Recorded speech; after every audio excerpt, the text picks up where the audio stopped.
ঝিনাইদহ জেলা সমিতি চট্টগ্রামের বার্ষিক বনভোজন তথা মহামিলন মেলা অনুষ্ঠিত হয়ে গেল রাঙামাটির বিখ্যাত পলওয়েল পার্কে। ঝিনাইদহ জেলা সমিতির ৩ শতাধিক সদস্যের উপস্থিতিতে মুখরিত ছিল পার্কের মিলনায়তন সহ আশেপাশের অঞ্চলসমূহ। ঝিনাইদহ জেলা সমিতির সম্মানিত সভাপতি ইঞ্জিনিয়ার আব্দুল হান্নানের সভাপতিত্বে মেডিকেল ক্যাম্প এবং হেপাটাইটিস টিকাদানের মধ্য দিয়ে শুরু হয় অনুষ্ঠানমালা। শিশু, মহিলা এবং বড়দের জন্য ছিল আকর্ষণীয় বিষ-বালিশ সহ বেলুন ফাটানো প্রতিযোগিতা ও পুরস্কার বিতরণ।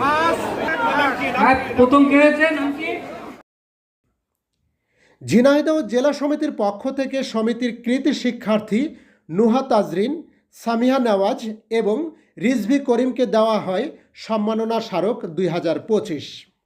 এরই সাথে খুদে অভিনয় সম্মাননা স্মারক প্রদান করা হয় মহিমারাজ মিথিলা এবং মুনতাহারাজ ঋত্বিকাকে।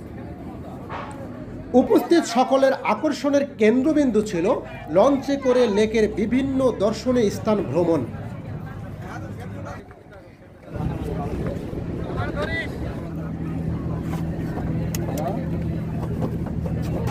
লেকের স্বচ্ছ নীল জলরাশি, সবুজ বেষ্টিত পাহাড়ের মনোরম দৃশ্যমালা সবাইকে বিমোহিত করে রেখেছে।